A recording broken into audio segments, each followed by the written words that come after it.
नमस्कार दोस्तों। स्वागत है आपका हमारे YouTube चैनल टेक्निकल गुरु पंजोलिया जी में। तो आज के इस वीडियो में हम नया चैप्टर शुरू करने जा रहे हैं, बेसिक इलेक्ट्रॉनिक्स।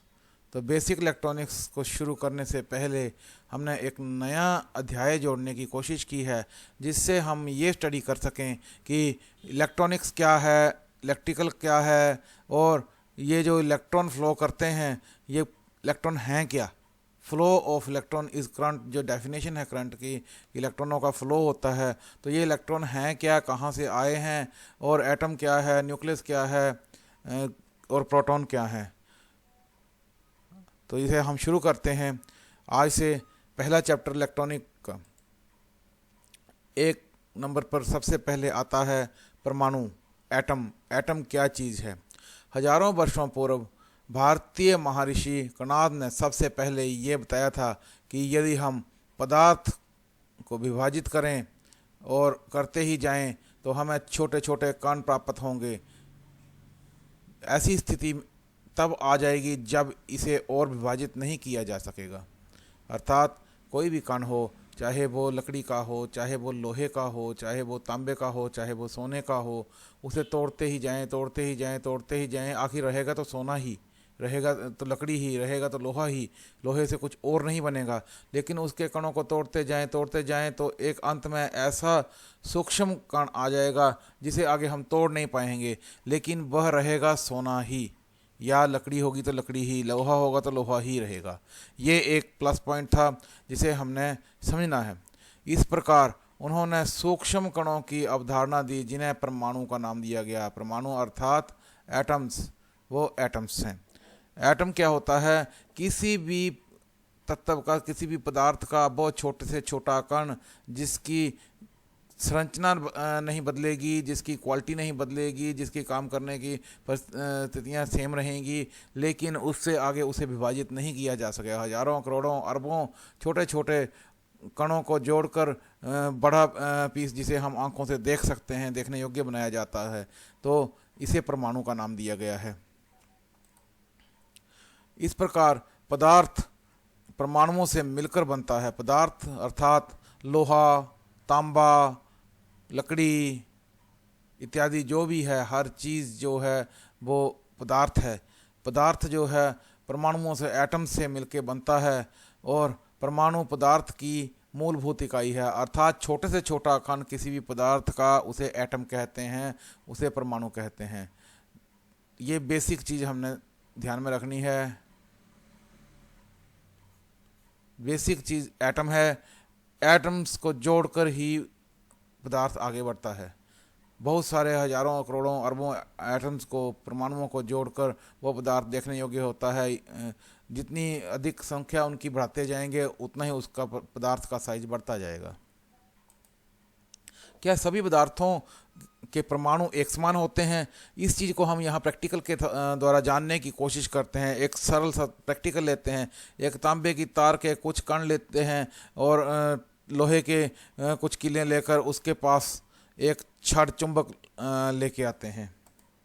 तो हम देखेंगे कि यहाँ पर जो लोहे की कीलें हैं वो मैग्नेट की तरफ अट्रैक्ट हो रही हैं, मैग्नेट उन्हें खींच रहा है। लेकिन दूसरी तरफ जहाँ तांबा है, तांबा मैग्नेट की तरफ अट्रैक्ट नहीं हो रहा है। अर्थात हर परमाणु का, हर पदार्थ जो कि दुनिया में है, उसकी अपनी अपनी संरचना है, अपनी अपनी क्वालिटी है, एक दूसरे से सिमिलर नहीं है। तो जो हर पदार्थ का परमाणु है एक समान नहीं होते हैं, अलग अलग होते हैं ये परमाणु। यहाँ पर बेसिक चीज़ ये है कि परमाणु जो है, परमाणु को ना तो नष्ट किया जा सकता है और ना ही बनाया जा सकता है। अर्थात जैसे ये तांबा है, तो इस तांबे को हम तोड़ते जाएं तो अंत में एक तांबे का छोटा सा पीस बचेगा, जिसे हम नंगी आंखों से नहीं देख सकते हैं। तो उसे हम परमाणु कह देंगे, एटम कहेंगे। लेकिन वो एटम होगा तांबा ही, उसे ख़त्म नहीं कर सकते हैं। तोड़ते जाएंगे, अलग अलग हो सकते हैं, लेकिन रहेंगे तांबा ही। अतः परमाणु को ना तो नष्ट किया जा सकता है और ना ही बनाया जा सकता है। परमाणु की परिभाषा क्या है? एटम क्या है? परमाणु यदि किसी वस्तु या पदार्थ को निरंतर विभाजित किया जाए तो सबसे छोटा अणु हमें प्राप्त होगा, उसे ही परमाणु कहते हैं। क्योंकि परमाणु प्राप्त करने का कोई वैज्ञानिक तरीका नहीं था। सदियों तक यही धारणा रही कि परमाणु को और छोटे हिस्सों में नहीं तोड़ा जा सकता और यही किसी भी वस्तु की का परम अंश है, अर्थात आखिरी अंश जो है यही है, बेसिक अंश, बेसिक जो है किसी भी तत्व का यही है, चाहे वो लोहा हो, चाहे वो कॉपर हो, चाहे वो गैस हो, चाहे वो लिक्विड हो, हर चीज़ का यही है। यहाँ पर जो एटम है उसे 3 भागों में बांटा गया है, 3 भागों में बांटा गया है और उस किसी भी एटम में 3 भाग होते हैं। पहला होता है प्रोटॉन। प्रोटॉन क्या होता है? प्रोटॉन एक पॉजिटिव चार्ज आयन होता है, पॉजिटिव चार्ज होता है, इसमें चार्ज वाला कण होता है जिसका वजन 1.6727 गुणा 10⁻⁻³ किलो है। गणना को सरल बनाने के लिए इसका वजन हम AMU अर्थात एटॉमिक मास यूनिट, AMU अर्थात एटॉमिक मास यूनिट, और इसे U से, स्मॉल u से लिखा जाता है, मैं लेते हैं। एक AMU की वैल्यू जो है 1.6605 गुणा 10⁻⁻³ kg के बराबर होती है। उसके पश्चात दूसरा जो एटम में भाग होता है वो होता है इलेक्ट्रॉन। इलेक्ट्रॉन नेगेटिव चार्ज होता है, ये हमने स्टडी करना है। प्रोटॉन जो है पॉजिटिव चार्ज है, इलेक्ट्रॉन जो है नेगेटिव चार्ज है। इलेक्ट्रॉन नेगेटिव चार्ज का कण है, इसका वजन 9.110 गुणा 10⁻⁻³ kg है, जो कि 0.0000549 U। U means atomic mass unit. U मैंने आपको बताया एटॉमिक मास यूनिट को स्मॉल u से लिखते हैं, एटॉमिक मास यूनिट है। ये प्रोटॉन से 2000 गुणा हल्का होता है, इसे हमने ध्यान में रखना है। इलेक्ट्रॉन नेगेटिव चार्ज है और प्रोटॉन जो है पॉजिटिव चार्ज है। ये एटम की संरचना बताई गई है, प्रोटॉन, इलेक्ट्रॉन, और तीसरा जो भाग होता है ये होता है न्यूट्रॉन। न्यूट्रॉन क्या चीज़ होती है? 1932 में जे डचबिच ने एक और उप परमाणु कण की खोज की जिस पर कोई भी चार्ज नहीं था। इसका वजन करीब करीब प्रोटॉन के चार्ज के बराबर ही था। इसे न्यूट्रॉन का नाम दिया गया। क्योंकि न्यूट्रॉन का नाम दिया गया क्योंकि इसमें कोई भी चार्ज नहीं था। तो ध्यान दें, एक फार्मूला याद करने का हम अपने दिमाग में बिठा लेते हैं, लोकल फार्मूला कि proton P positive charge, P से पॉजिटिव चार्ज, न्यूट्रॉन N से न्यूट्रल, इसका कोई चार्ज नहीं, इलेक्ट्रॉन नेगेटिव बाकी बच गया तो ये नेगेटिव चार्ज होता है। P से पॉजिटिव, N से न्यूट्रल और इलेक्ट्रॉन बच गया तो इसका नेगेटिव चार्ज होता है। इसे याद रखने की ज़रूरत है। ये न्यूक्लियस है, इसका न्यूक्लियस है एक एटम का। इन तथ्यों को आधार मानकर रदरफोर्ड ने परमाणु मॉडल का मॉडल दिया था। यहाँ पर देखिए, ये एटम का आपको मॉडल दिया गया है कि इसे एटम कहते हैं। एटम के सेंटर में एक न्यूक्लियस होता है। परमाणु जो है, रदरफोर्ड ने बताया है कि परमाणु में बहुत सारी जगह खाली होती है। देखिए हर जगह खाली दिखाई दे रही है, यहाँ पर यूजेबल जगह कम है लेकिन खाली जगह ज़्यादा है। उसका सारा पॉजिटिव चार्ज और भार परमाणु के मध्य न्यूक्लियस में कैद होता है। मैंने आपको बताया कि ये सेंटर में जो है ये न्यूक्लियस है। इसमें प्रोटॉन और न्यूट्रॉन पॉजिटिव चार्ज और न्यूट्रॉन सेंटर में होते हैं। ये नीले रंग में प्रोटॉन है और येलो कलर में न्यूट्रॉन है।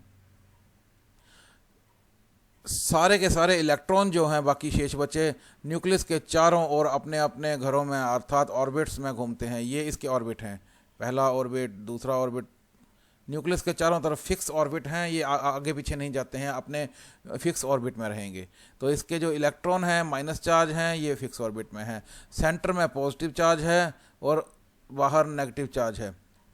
तो ये आपस में अपोजिट चार्ज होने के कारण एक दूसरे के प्रति अट्रैक्ट रहते हैं और अपोजिट चार्ज होने के कारण, अट्रैक्ट रहने के कारण एक दूसरे के प्रति चक्कर लगाते रहते हैं। न्यूक्लियस परमाणु से कई गुना छोटा होता है।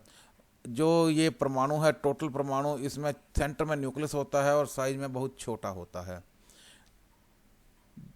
इसे हम इस प्रकार भी समझ सकते हैं कि सौर मंडल की तरह, जहाँ न्यूक्लियस सूरज की जगह है, जैसे सौर मंडल में सूरज, सेंटर में सूरज होता है, और आसपास इसके ग्रह घूमते हैं, उसी प्रकार इलेक्ट्रॉन इसके आसपास घूमते हैं। इसे इस प्रकार हम समझ सकते हैं। यहाँ पर मैंने आपको पीरियोडिक टेबल बताया है। पीरियोडिक टेबल में मैं बताऊंगा कि एटम होते क्या हैं। आखिर एटम की बात हम कर रहे हैं, परमाणु की बात कर रहे हैं, लेकिन ये आते कहाँ हैं, कहाँ से हम समझ सकते हैं इनको। तो यहाँ पर देखिए, ये कॉलम टेबल जो बने हैं, इसमें 1 number, 2 number, 3 number, 4 number, 11 number, 12 number, 21 number, 5 number, 6 number, 7 number, ये हैं एटॉमिक नंबर। एटॉमिक नंबर अर्थात H से हाइड्रोजन, हाइड्रोजन का एटॉमिक नंबर 1 है, तो एटॉमिक नंबर को हम Z से लिखते हैं। एटॉमिक नंबर किससे लिखते हैं? Z से। अर्थात इसमें हाइड्रोजन का एटॉमिक नंबर है 1, तो इसका अर्थ ये हुआ कि इसमें प्रोटॉन जो हैं वो भी 1 है, न्यूट्रॉन भी 1 है और इलेक्ट्रॉन भी 1 है। ये पॉजिटिव चार्ज, ये न्यूट्रल और ये नेगेटिव चार्ज। इस प्रकार ये 8 नंबर पर ऑक्सीजन है, तो ऑक्सीजन का जो एटॉमिक नंबर है वो है 8। तो इसमें प्रोटॉन भी 8 होंगे, न्यूट्रॉन भी 8 होंगे और इलेक्ट्रॉन भी 8 होंगे। ये साइड में दी गई हैं, ये नोबल गैसें हैं। सेंटर में जामुन कलर में जो हैं ये मेटल्स हैं। मैं यहाँ पर आपको बता देना चाहता हूँ कि अभी तक 118 तत्वों की पहचान की जा सकी है। 118 एटम्स हैं ये टोटल, यहाँ तक 118 एटम हैं। 118 एटम्स की पहचान की जा चुकी है और ये जो ब्रह्मांड है 118 एटम्स के जोड़ तोड़ से ही, केमिकल रिएक्शन या अन्य जोड़ तोड़ से ही बनता है। जैसे हमारा पानी है तो H2O, पानी को कहते हैं H2O, 2 भाग हाइड्रोजन के मिलाकर 1 भाग ऑक्सीजन का मिलाकर हम पानी तैयार करते हैं H2O। इस प्रकार हर चीज़ें एक दूसरे से मिलके बनी हैं। यहाँ पर 118 जो एटम हैं, इनमें से 92 एटम जो हैं वो 92 तत्व जो हैं वो नेचुरल अवस्था में पाए जाते हैं। ये हमने याद रखना है। तो यहाँ पर हमने ये टेबल बताने का यही पर्पज़ था कि एटम आखिर आता कहाँ से है क्या एटम।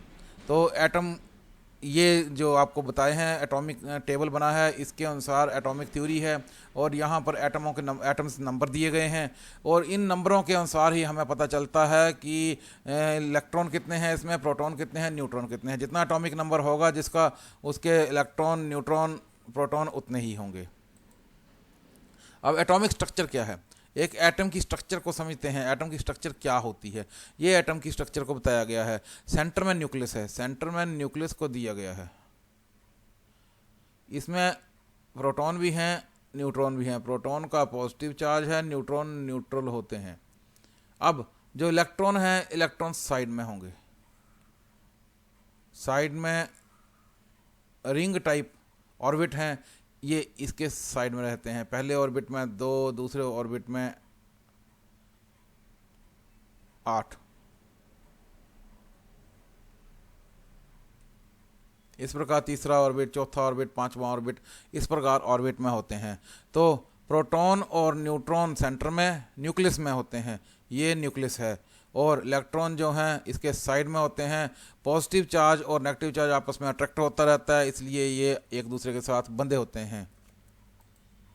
एनर्जी लेवल क्या है? एनर्जी लेवल यहाँ पर हम सबसे पहले स्टडी करते हैं। एनर्जी लेवल, ये यहाँ पर न्यूक्लियस है, ये न्यूक्लियस है,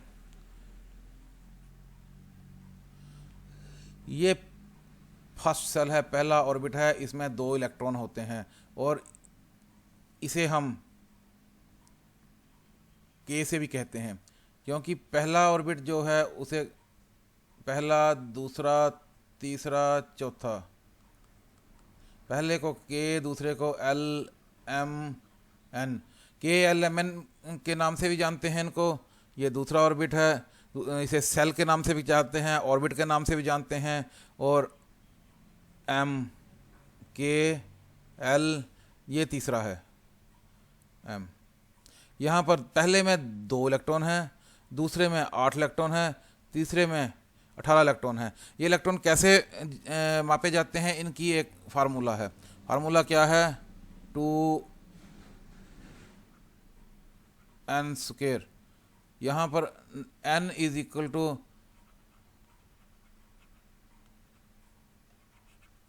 नंबर ऑफ सेल्स। ये नंबर ऑफ सेल्स, पहला सेल, दूसरा सेल, तीसरा सेल, पहला ऑर्बिट, दूसरा ऑर्बिट, तीसरा ऑर्बिट, n की वैल्यू ये है।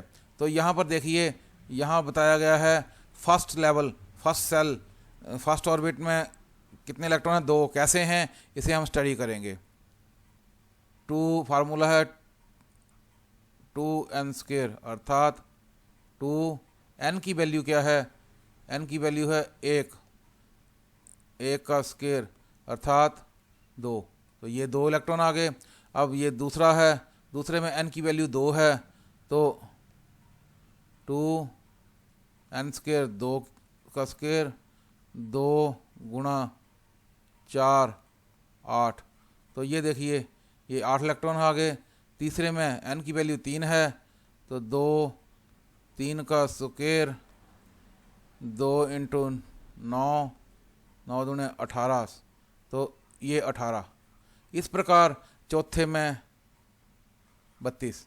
इस प्रकार के सेल हैं, तो इनकी वैल्यू इस प्रकार निकाली जाती है। इलेक्ट्रॉन किस ऑर्बिट में कितने होंगे इस प्रकार जाने जाएंगे। ये एक बेसिक चीज़ थी। उसके पश्चात एटॉमिक नंबर को हम कैसे डिफाइन करते हैं। कार्बन का एटम लेते हैं, एक कार्बन का एटॉमिक नंबर है 6, अर्थात Z इज इक्वल टू 6। अब इसमें न्यूट्रॉन कितने होंगे, 6। प्रोटॉन पॉजिटिव चार्ज वाले कितने होंगे, 6। और नेगेटिव चार्ज वाले इलेक्ट्रॉन कितने होंगे, 6।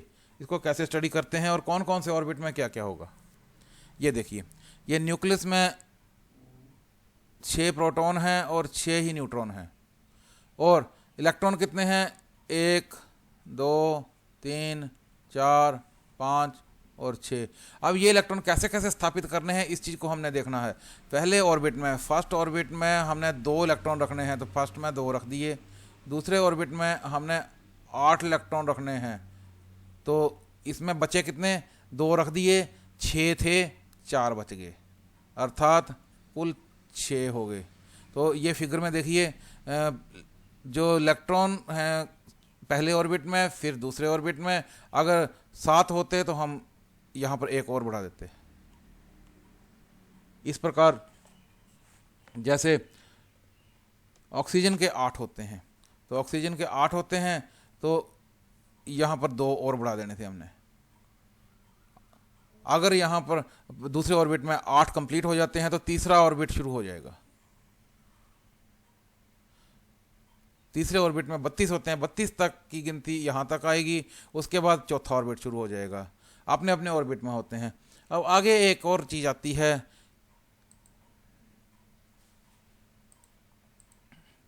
फ्री इलेक्ट्रॉन क्या होते हैं।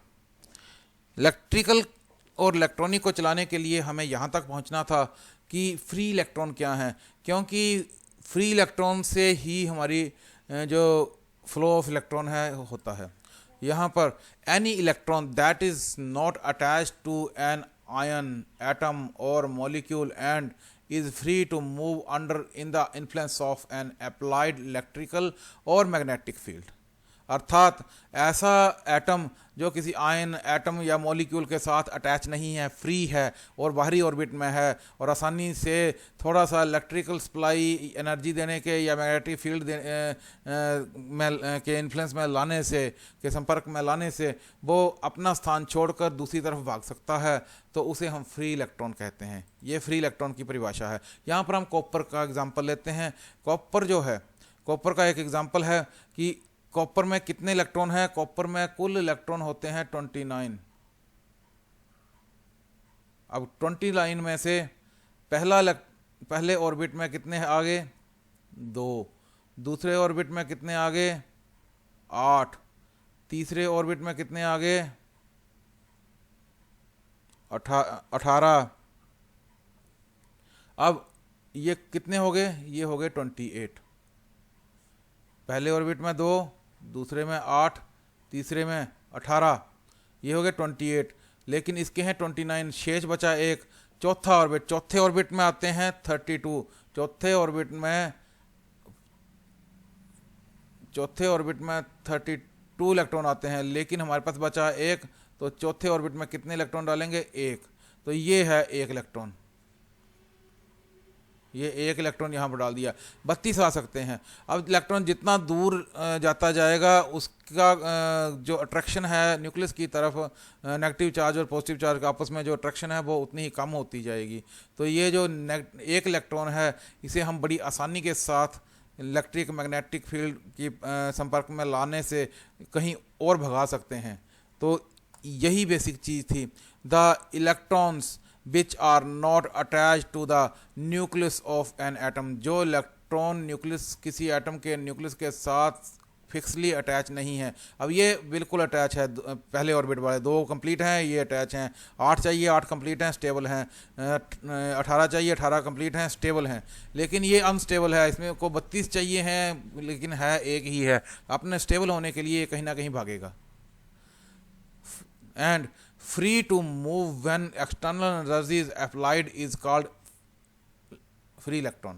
अर्थात जब इसे एक्सटर्नल एनर्जी दी जाएगी, वो इलेक्ट्रॉन जिसका न्यूक्लियस के साथ संबंध इतना मजबूत नहीं है और जब इसे बाहर से कोई भी एनर्जी दी जाती है तो कहीं भी भागने के लिए तैयार रहता है, तो उसे हम फ्री इलेक्ट्रॉन कहते हैं। और इस फ्री इलेक्ट्रॉन के कारण ही हमारी इलेक्ट्रिसिटी चलती है, इलेक्ट्रिसिटी प्रोड्यूस होती है।